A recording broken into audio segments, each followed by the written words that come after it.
Welcome back, dear grade 8s. Today we have a test in front of us. We're going to solve the questions and know the mistakes. So, the first question we have: change 0.75 to fraction in simplest form. And here we have, what are the numbers that we have? We've got 0.75. That means 75 over. Now, I check the right side of my decimal point, okay? How many numbers do I have? I've got 2 numbers, so I'll put it over 100. If I choose this one as an answer, it is A, it's going to be wrong. Why is that? It is not simplest form. Now, if I start dividing both of them by 5, okay? If I start dividing both of them by 5, because both of them are divisible by 5, I'll get 15 over 20, okay? Now, the answer for it, now you might say it's B. Again, B also is wrong. Why is that? Because it's still not simplest form. I can divide them again by 5. So after dividing both of them by 5, I'll get 3 over 4. And the correct answer will be C. Now, dear students, we will go to question 2. The question is telling us to simplify. That means change it into simplest form. Start dividing it until you can no longer divide, until the GCF between the numerator and denominator is only 1. Now, before you forget something, remember that I have a negative sign here. So you have to put the negative sign back. Now, the first choice is positive, so it's wrong. Second is negative, so it might be correct. The third one is positive, it's wrong. The last one, it's negative, it might be correct. Now, 21 and 28, both of them are multiples of what number? Both of them, you have seen them in multiplication of 7. So you start dividing both of them by 7. You say 21 divided by 7, you will get 3. And 28 divided by 7, you will get 4. So my answer is not 3 over 4 because there's a negative sign here. It's negative 3 over 4. This is my correct option. So D also is wrong because negative 7 over 7 is only negative 1. Now, question 3, it says that multiply negative 3 with a mixed number. And also the mixed number is what? It is negative. What do we do here? I just say negative times negative. We have parentheses, so it's multiplication. So same sign in multiplication, I'll get positive. Now, I search for the choices. Is this one positive? No, so wrong. This one positive? No. Positive? Maybe. Positive? No. So the correct option is only C.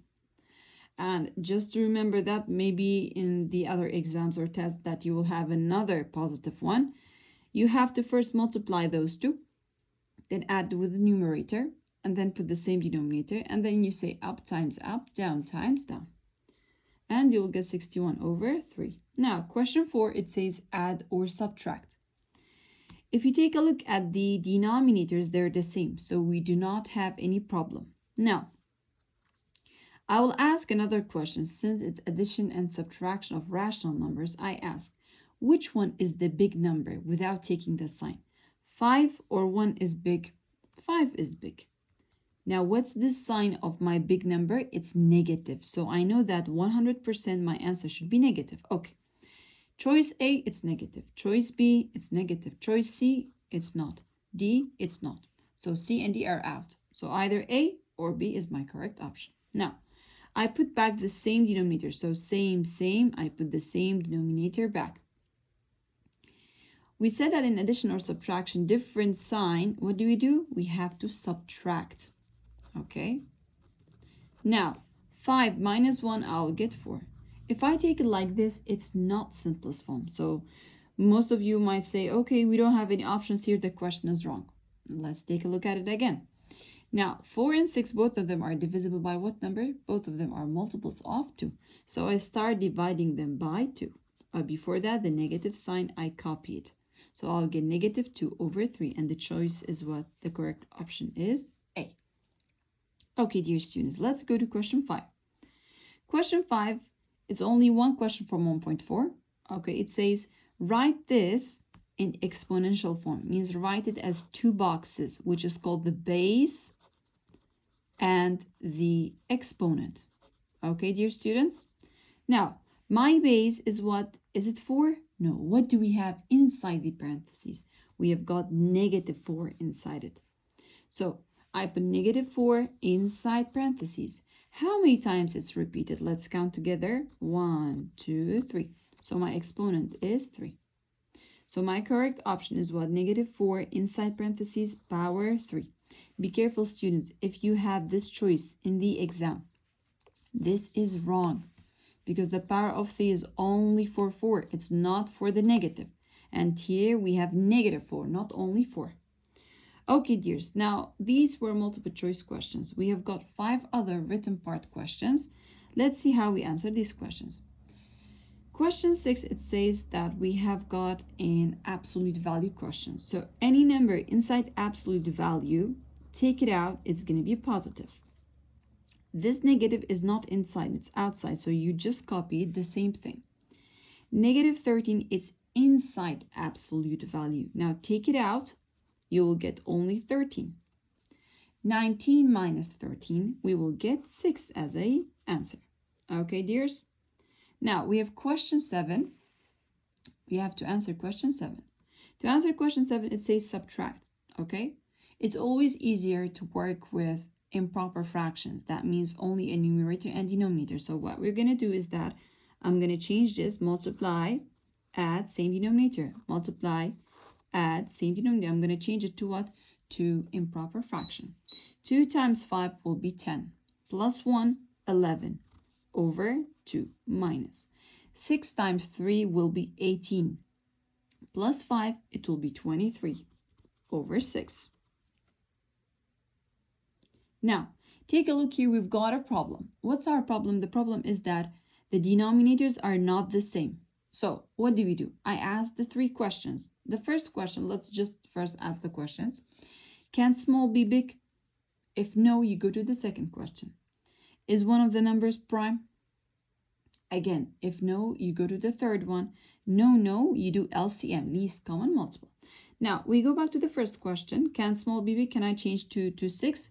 Yes, we can change 2 to 6. So, I have to multiply. Okay, so I multiply 2 with what number? I ask this question. 2 times what gives me 6? 2 times 3. So, I will say times 3 over 3. Now, 11 times 3, 33. 2 times 3, 6, minus 23 over 6. Now, do we have any problem here? Take a look at the denominators. They're the same, so I don't have any problem. Okay, 33 minus 23, you come and subtract those two. Okay, 33 is the big number, so it's positive. Here it's positive. I'll get how much? I'll get 10 over same, I put the same. But is my answer simplest form? No. The question did not say simplest form, but we've studied simplest form, so we have to use it. All our answers should be simplest form. I start dividing it by 2. When I divide by 2, I'll get what? I'll get 5 over 3 is my final answer. Okay, dears, now we've got another question. It says divide. Okay, from this question, it says what? It says divide. For division, if I have fractions, I will directly use KCF. Again, for division, if I have fractions, I will use KCF. What's under 3? 1. Now, I put the first one the same, keep it. Then I'm going to change the division into multiplication. And the last one, we will flip it. Okay, like maqluba, we're going to flip it. It's going to be 1 over 3. Now, the negative sign, again, I put it back. Because in multiplication, different sign, that means negative. Okay, I can say up times up, down times down. Or I can cancel 6 with 3. Let's do up times up. 6 times 1, 6. 7 times 3, 21. Again, is my answer simplest form? No. So I copy the negative sign. Do you see the steps, dear students? You have to answer the question step by step. If you miss out one step, your answer will be wrong. Now, 6 and 21, both of them are multiples of 3. So I divide them by 3. And my final answer in here will be that 6 divided by 3 will be 2. And 21 divided by 3 will be 7. So my final answer is negative 2 over 7. In this question, question 9, it says multiply. So if you read the question, it says multiply, not divide. For multiplication of decimal numbers, I go and count the right side of the decimal point. So I've got what? Decimal number. I have got 3 numbers on the right side of the decimal point. Now, what do? I put 3 dashes. 1, 2, 3, and the decimal point here. That means my answer should consist of something like this.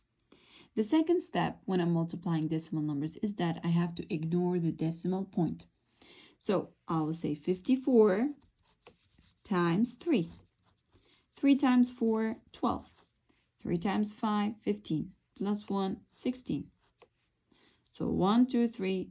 Do we have any negative numbers here? Negative sign? No. So my answer is positive. 2, 6, 1. And this is empty. I can put a 0 here. The last question, last but not least, I have division, but division of fractions. So we use KCF? No. Division of decimal numbers. And here my only problem is that it's my divisor. My divisor cannot be decimal. So what do we do? First step, I write it as a fraction. The second step, I take a look at the denominator on the right side of decimal point. How many numbers do we have? Only 1. So I start multiplying the numerator and the denominator by 10. Okay, dears? Now, one step I go to the right side, one step I'm going to go to the right side. I'll get 32.7 divided by 3. And the last step, I will start my long division. So 32.7 with 3. The mistake that student does here is that they directly start their division. Before that, you have to know that there is a decimal point, so you put the decimal point back. Take a look here. When you put the decimal point, you'll exactly get a division sign. Okay, dears? Now, 3 divided by 3, you'll get 1. Okay? 1 times 3, 3. You do the subtraction, you get 0. Now you bring 2 down, step by step. 2 divided by 3, 2 is smaller than 3. So 0, nothing. 0 times 3, 0. And you start your subtraction. Did we put the decimal point there? Before you bring the 7 up, did you put the decimal point there? Okay, if you put it, no problem now. Now bring the 7 down. You'll get 27. 27 divided by 3, you'll get 9. 9 times 3, 27. And my final answer is 10.9. Do we have any negative sign here? No. This is how we solve the questions. See you.